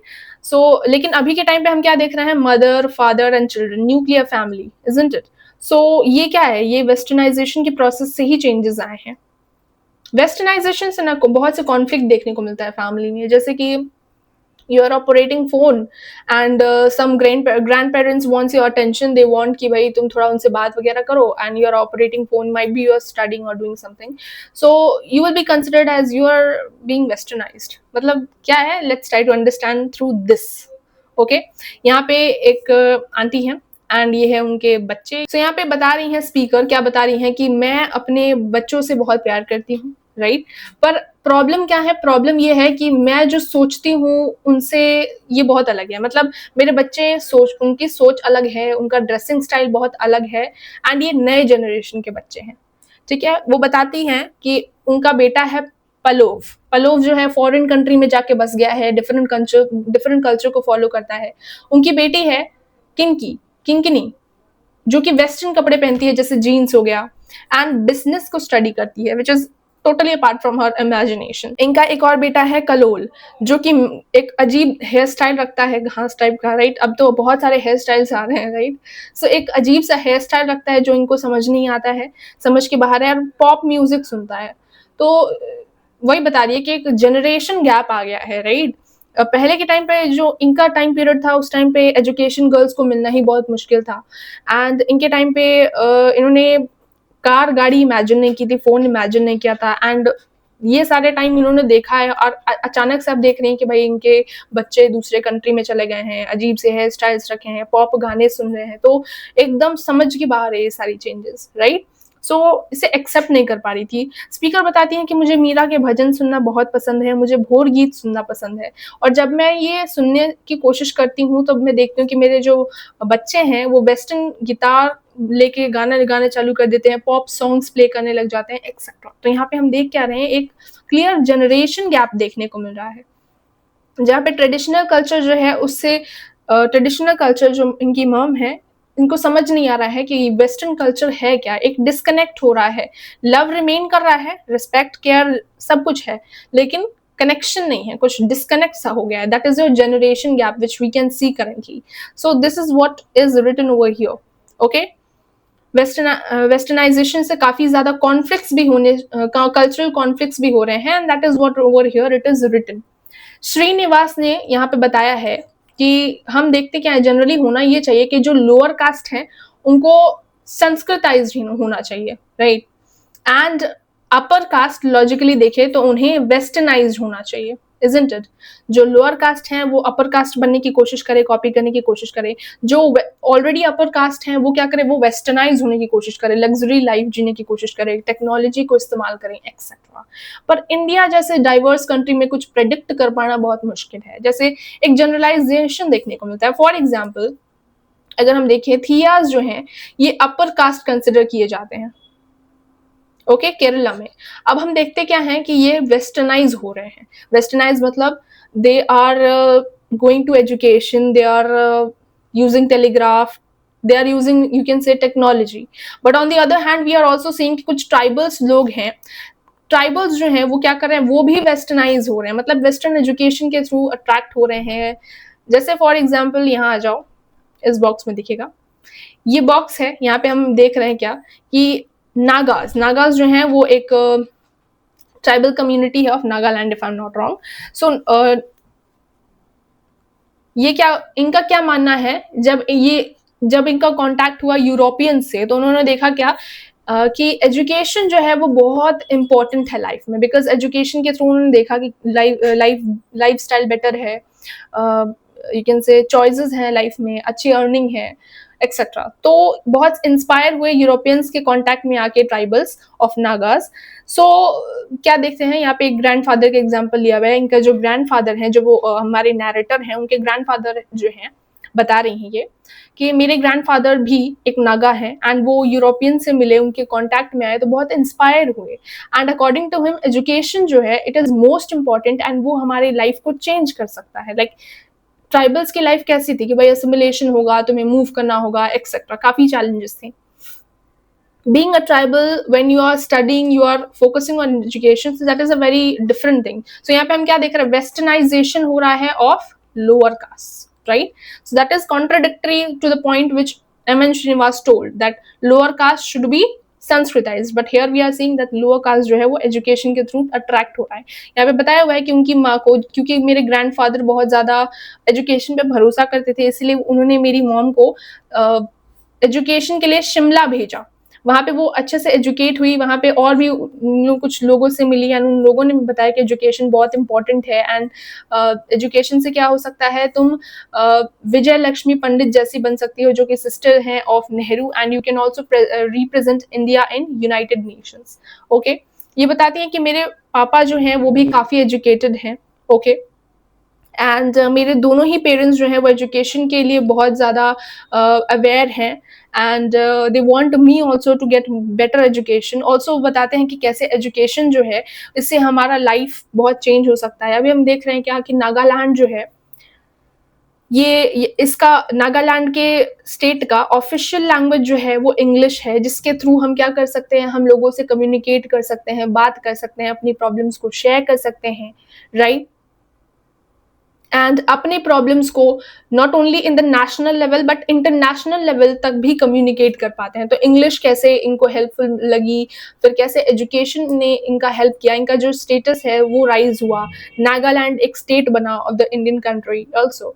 So these are the things हम लोगों ने देखा, right? So I hope it is crystal clear कि वेस्टर्नाइजेशन क्या होता है, वेस्टर्नाइजेशन से क्या इम्पैक्ट पड़ा, क्या चेंजेस आए, राइट? वेस्टर्नाइजेशन के 3 काइंड्स हम लोगों ने पढ़े एज अ होल, मैं कह सकती हूँ। प्रोसेस, हमारे थॉट प्रोसेस में चेंज आया, हमारे कल्चर में, हमारे लाइफस्टाइल में चेंज आ रहा है एंड हमारे आर्ट एंड लिटरेचर में भी चेंजेस आ रहे हैं, राइट? सो आई होप इतना सबको क्लियर है, सब कुछ समझ में आ गया। तो अब यहाँ है तुम्हारा MCQ, second MCQ of today's discussion which is which of the following statement is correct. ये तुम्हारा PYQ ही है। ओके, सो स्टेटमेंट 1 बता रहा है कि संस्कृताइजेशन का मतलब होता है refers to low caste emulating upper caste customs to gain status. First statement. Second statement क्या बोल रहा है, westernization refers to upper caste adopting western culture and values. Option A is only 1 is correct, option B is only 2 is correct, option C is 1 and 2 both are correct, and option D is neither 1 nor 2 is correct. And the right answer you have to write in the comment section. Third question पहले सुन लो, उसके बाद लिखना।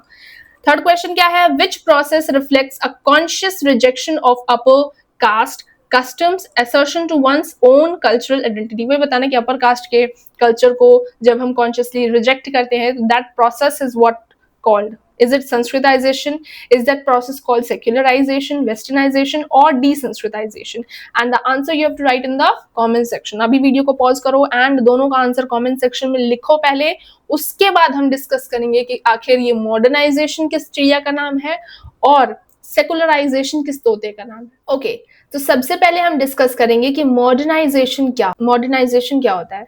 सो यहाँ पे एक box है जहाँ पे बताया हुआ है कि अपर कास्ट के कुछ लोग थे जो कि सर्व किया करते थे ब्रिटिशर्स को in administration and giving their services in British government. Okay, तो जब वो ब्रिटिश गवर्नमेंट में सर्विस दे रहे थे, then they pretended to be modern but actually they were not modern, they were just copying. After getting retirement, जब वो retire हो गए तो वापस से वो अपनी रूढ़िवादी जो सोच थी, रूढ़िवादी जो प्रैक्टिसेस थी उसे फॉलो करने लग गए।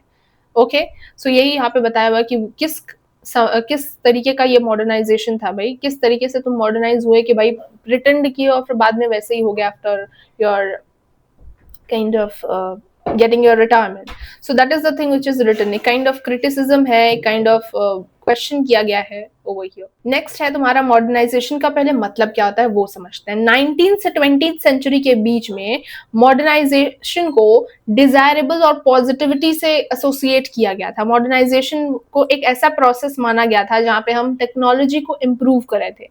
technology को और production processes को improve करने के को के प्रोसेस को हम मॉडर्नाइजेशन कंसिडर कर रहे थे पहले के टाइम पे। मॉडर्नाइजेशन मतलब पहले के टाइम पे क्या था, बैलगाड़ी चल रही थी इंडिया में and we didn't had any technology, but अचानक से टेक्नोलॉजी बूम हुआ जहाँ पे हम देखते हैं कि मशीन्स आ गए, रेलवेज का इंट्रोडक्शन हो गया, कार्स आ गई एक्सेट्रा। सो ये सारे बहुत सारे चेंजेस थे, प्रोडक्शन प्रोसेस अचानक से चेंज हुआ। पहले तो हम लोग दूसरा व्हीकल यूज किया करते थे, बुलो कार्ट सिकन से बैलगाड़ी, but after the revolution we have seen एक नए मशीन्स आ गए, नई टेक्नोलॉजी आ गई जिससे बहुत ज्यादा हेल्प मिली लोगों को। So that process was termed as modernization. Then after some time हम लोगों ने देखा कि इसका ये जो वर्ड है मॉडर्नाइजेशन, ये फिर चेंज हुआ। अब जो चेंजेस यूरोप में या नॉर्थ अमेरिका में आ रहे थे, उस चेंजेस को या यू का उस पाथ ऑफ डेवलपमेंट को मॉडर्नाइजेशन कहा गया। मतलब जो नॉर्थ अमेरिका है, जो यूरोप है, they were following democracy, they were following the secularism ideology. So if you are also following capitalism, secularization, democracy, then you will be termed as modern country. Okay, so that was the term का usage बदल गया। ठीक है, तो पहले term का मतलब क्या था, प्रोडक्शन प्रोसेस में टेक्नोलॉजी में इंप्रूवमेंट, और दूसरे टाइम हम लोगों ने देखा कि अगर तुम वेस्टर्न कंट्री जैसे हो, वेस्टर्न कंट्री के पाथ ऑफ डेवलपमेंट को फॉलो कर रहे हो, then you are modern. And तीसरा हम लोग देखेंगे definition, which will be the final definition of what exactly is modernity. लेकिन उससे पहले यहाँ पे बताया हुआ है कि क्या से मॉडर्नाइजेशन और सेकुलराइजेशन लिंक्ड है, जिसके बारे में हम थोड़ी देर बाद बात करेंगे। ओके, सो सबसे पहले हम समझेंगे कि मॉडर्निटी क्या है, मॉडर्नाइजेशन क्या है, फिर थोड़ा सा बात करेंगे सेकुलराइजेशन क्या है, उसके बाद हम लोग डीप में बात करेंगे कैसे ये दोनों कनेक्टेड है। वैसे तुम कोशिश कर सकते हो, कमेंट सेक्शन में मुझे बता सकते हो कि तुम्हें क्या लगता है मॉडर्नाइजेशन और सेकुलराइजेशन कैसे लिंक्ड हो सकते हैं।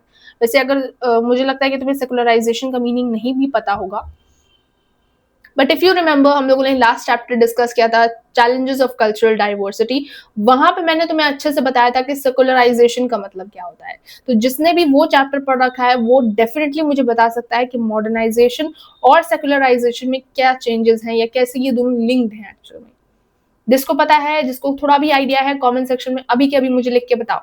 ओके एवरीवन, ऑल्सो तुम लोग बोलते हो कि मैम मुझे आपसे कनेक्ट होना है, तो here is my Instagram ID savi.ma'am करके तुम लोग मुझे इंस्टाग्राम पे सर्च कर सकते हो। यहाँ पे you can connect me, you can ask your doubts etcetera over here as well. Clear everyone? अब हम मूव करेंगे एंड डिस्कस करेंगे मॉडर्निटी के डेफिनेशन को। मॉडर्निटी का मतलब क्या होता है? इसका मतलब होता है universal commitment towards the new ideas, the new way of lifestyle. जैसे तुम मान रहे हो यूटिलिटी पे, कैलकुलेशंस पे, साइंस पे भरोसा कर रहे हो ओवर इमोशंस। ओके, तुम भरोसा कर रहे हो on rationality, you are believing कि भाई इंडिविजुअल का मेहनत इंपॉर्टेंट है रादर देन ग्रुप। तुमको भरोसा है कि ऑक्यूपेशन जो है it should be on the basis of choice, not by birth. You are believing that fatalism is not nothing but achievement is important thing. Fatalism मतलब तुम्हें डेस्टिनी के भरोसे नहीं रहना है, तुम्हें वर्क हार्ड करना है, तुम्हें अचीवमेंट ओरिएंटेड बनना है, not ascribed oriented. ascribed means I have already clarified. Okay, ascription मतलब होता है something which is we have got and we cannot change. Like for instance our caste is what we got, right? We cannot change it, but achieved, हमें achieve oriented बनना है, हमें achieve करना है society में position, profession etcetera. Family should be separated from our work, मतलब काम और फैमिली को अलग रखो, प्रोफेशन और करियर, प्रोफेशन और फैमिली को अलग रखो, लाइक दिस। ओके, सो अगर मैं समराइज करूं कि व्हाट इज मॉडर्निटी, तो मॉडर्निटी इज ऑल अबाउट जहां पे तुम भरोसा करते हो कि तुम्हें अपनी लाइफ में क्या जॉब करना है, तुम्हें अपने लाइफ में क्या चीजें करना है, ये तुम्हारी फैमिली डिसाइड नहीं करेगी बट ये तुम खुद डिसाइड करोगे। अगर तुम ऐसे हो तो यू आर मॉडर्नाइज। अगर तुम्हें लगता है कि करियर जो है वो तुम्हारे पेरेंट्स नहीं बट तुम खुद चूज करोगे, देन यू आर मॉडर्नाइज। अगर तुम्हें लगता है कि काम जो है it should be based on choice not by birth, then you are modernize. अगर तुम्हें भरोसा है साइंस पे, टेक्नोलॉजी पे, अगर तुम्हें भरोसा है हार्ड वर्क पे, नॉट इन किस्मत and destiny, then you are in a right track, then you are a modernized person.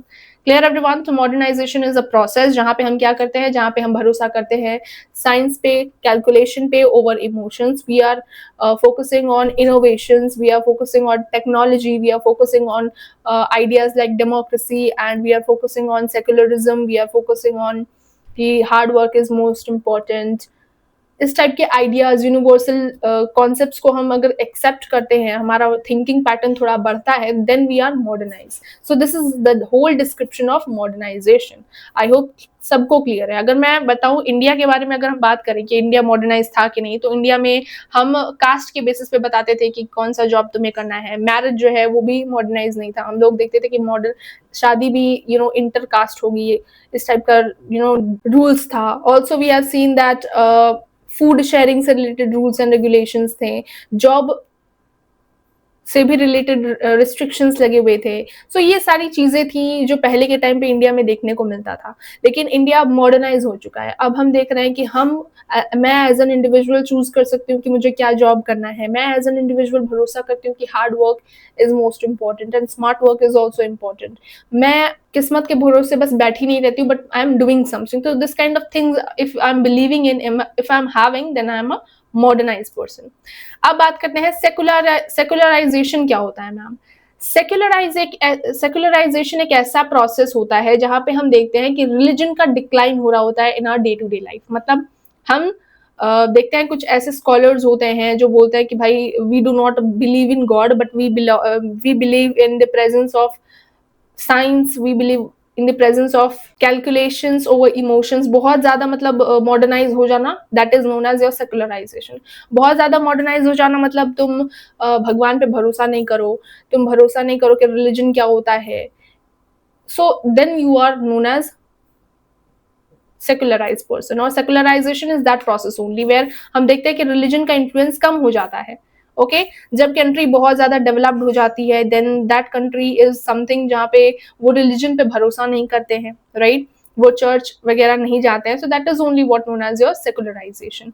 Recent year में हम देख रहे हैं हाउएवर कि रिलीजन जो है वो अभी भी इंपॉर्टेंट रोल काफी ज्यादा प्ले कर रहा है. रिलीजन के बेसिस पे अभी भी जंग छिड़ जाती है, वॉर्स छिड़ जाते हैं. So that is also one of the thing, or you can say one of the parameter which we can see over in the world. Modernization जो है वो रिलीजन को वीक कर देता है, बट नॉट ऑलवेज. समटाइम्स ये बहुत help भी करता है मॉडर्नाइजेशन रिलीजन में. जैसे अगर मैं बात करूं कि अभी मैं एक पर्टिकुलर स्टेट में हूँ एंड मैं, जैसे लेट्स सपोज अभी मैं वेस्ट बंगाल में हूँ, पर मुझे अभी कोई पूजा करानी है मथुरा में लेट्स सपोज. तो अब मैं क्या करूंगी, मैं वहां पे अभी जा नहीं सकती बिकॉज ऑफ सम रीजंस. तो मैं क्या करूंगी, मैं वहां पे modernization means through the technology अब मैं क्या कर सकती हूँ, मैं घर में यहाँ बैठे बैठे कुछ ऑर्गेनाइजेशन को कॉल कर सकती हूँ जो मेरे बिहाफ पे वो पूजा कंडक्ट करा सकता है उस जगह पे, एंड मैं लाइव देख भी सकती हूँ उस पूजा को, right. So I am present technically. So this is modernization, जहाँ पे हम टेक्नोलॉजी का यूज करके अभी भी कम्युनिकेशन का यूज करके अपने रिलीजन को फॉलो भी कर सकती हूँ. तो हम देख क्या रहे हैं, रिलीजन अभी भी बहुत ज्यादा कनेक्टेड है हमारे लाइफ से, एंड मॉडर्नाइजेशन रिलीजन को वीकन एवरी टाइम नहीं करता है.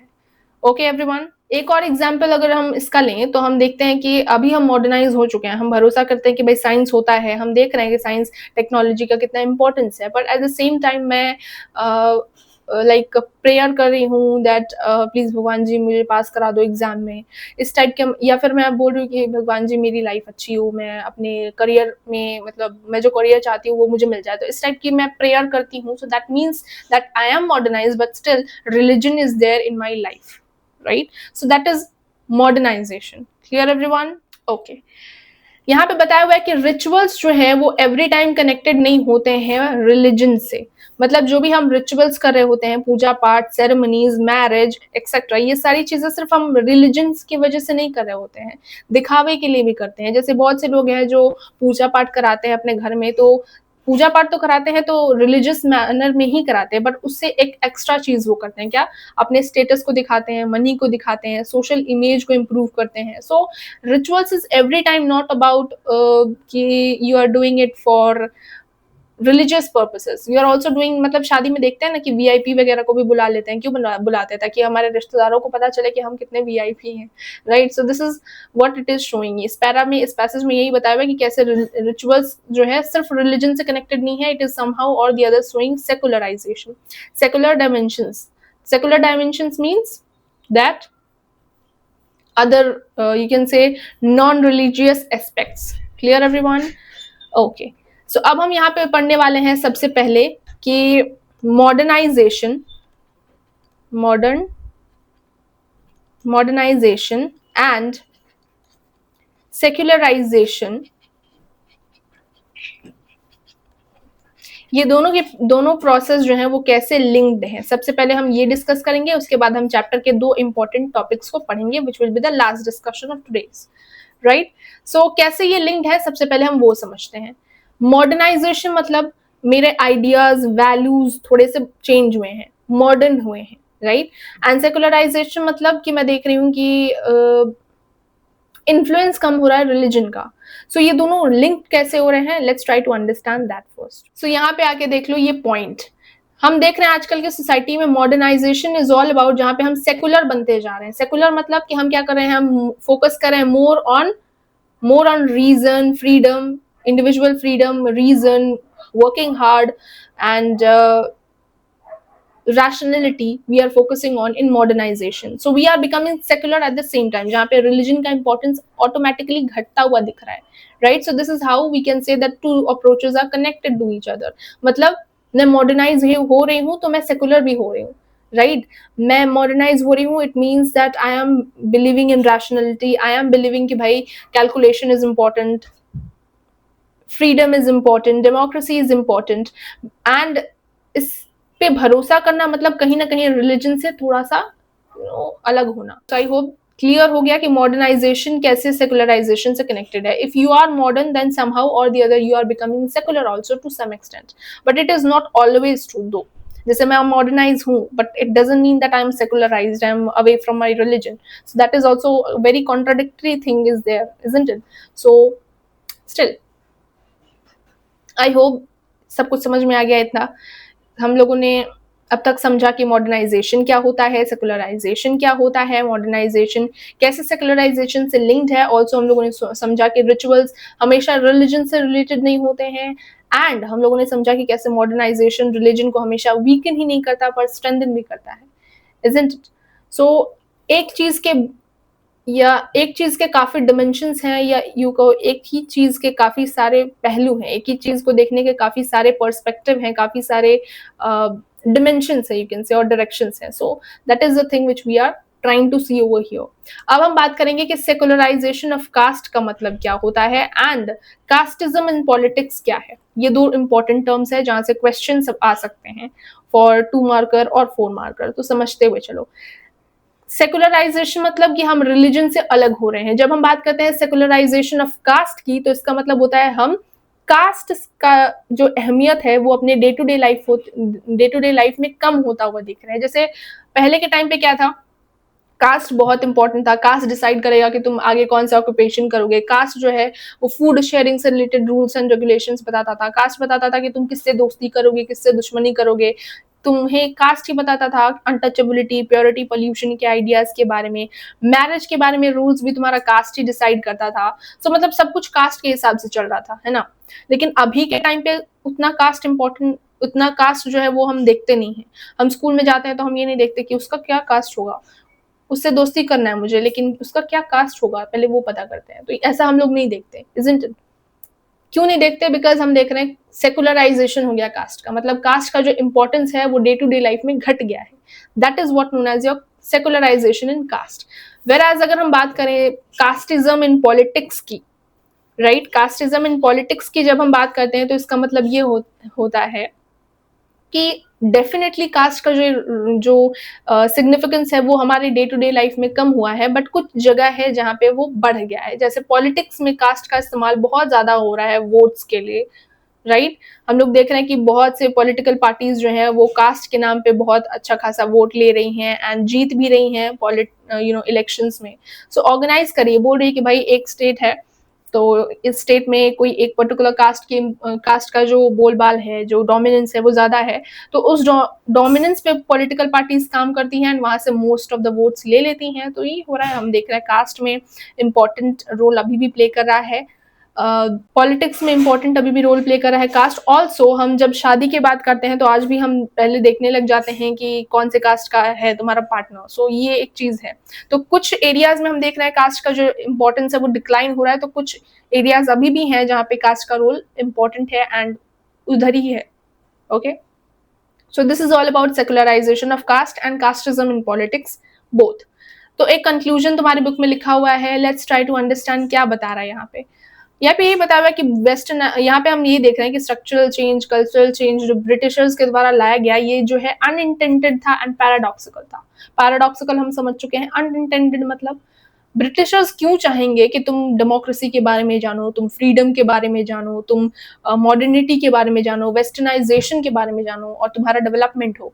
क्यों चाहेंगे कि भाई तुम डेवलप हो जाओ, ग्रो करो और डिमांड करो, हमें भगाने की कोशिश करो। अपना फायदा तो नहीं है ना इधर, मेरा फायदा नहीं अगर तुम मेरे वीडियोस को ना देखो तो, इजंट इट? तो मैं तो चाहूंगी कि तुम मेरे वीडियोस को देखो, मैं नहीं चाहूंगी कि तुम दूसरे के वीडियोस को देखो। एग्जाम्पल दे रही हूँ मैं। तो वही ब्रिटिशर्स चाहते थे कि उनका डोमिनेंस हमेशा इंडिया में रहे, हमेशा। ओके एंड पर अनइंटेंशन मतलब इंटेंशनल नहीं था, फिर भी क्या हुआ कि हमने गलती से एक्सीडेंटल वे में हम लोगों ने उनके कंट्री में हम जाने लगे, उनके वेस्टर्न एजुकेशन से हम आइडियाज वैल्यूज के बारे में हम सीखे, हमारे रिफॉर्मर्स जो है जागरूक हुए, क्वेश्चन करना चालू किए। एंड तो यही हुआ कि उनसे सीख के हम लोगों ने उनपे ही क्वेश्चन किया, उनपे ही प्रैक्टिस किया एंड क्या किया, हम लोगों ने डिमांड किया इक्वालिटी का, डेमोक्रेसी का एंड फाइनली नेशनल मूवमेंट के थ्रू हम लोगों ने इंडिपेंडेंस भी गेन किया। तो रिफॉर्म मूवमेंट्स लाए जहाँ पे हम लोगों ने सोसाइटी के इवल्स को खत्म किया एंड एकजुट हुए, नेशनल मूवमेंट किया एंड फाइनली हम इंडिपेंडेंट हो गए। Right everyone? सो ये था हमारा पूरा chapter of cultural change. I hope समझ में आ गया। स्ट्रक्चरल चेंज में हमने पढ़ा कि कैसे हमारी इंडस्ट्रीज एंड फैक्ट्रीज हिट हुई थी बाय द ब्रिटिशर्स, हमारे लाइफस्टाइल में कैसे चेंजेस आए। यहाँ पे हम लोगों ने पढ़ा हमारे सोच में कैसे चेंज आया, हमारे रहने के तौर तरीके में, टेस्ट में, क्लोथिंग में, इन सब में कैसे चेंजेस आया। एंड यहाँ से तुम्हारा 4th MCQ बनता है which is again a PYQ। Question क्या है, how are modernization and secularization linked according to the social theory. First, secularization help करता है या सेकुलराइजेशन फॉलो करता है मॉडर्नाइजेशन को because scientific thinking undermines religious authority. Option B, modernization always leads to religious rival. Option 3, secularization is unrelated to modernization. या फिर option D, modernization primarily strengthens ritual behavior. So इनमें से कौन सा right answer है जिसकी वजह से modernization और secularization linked है?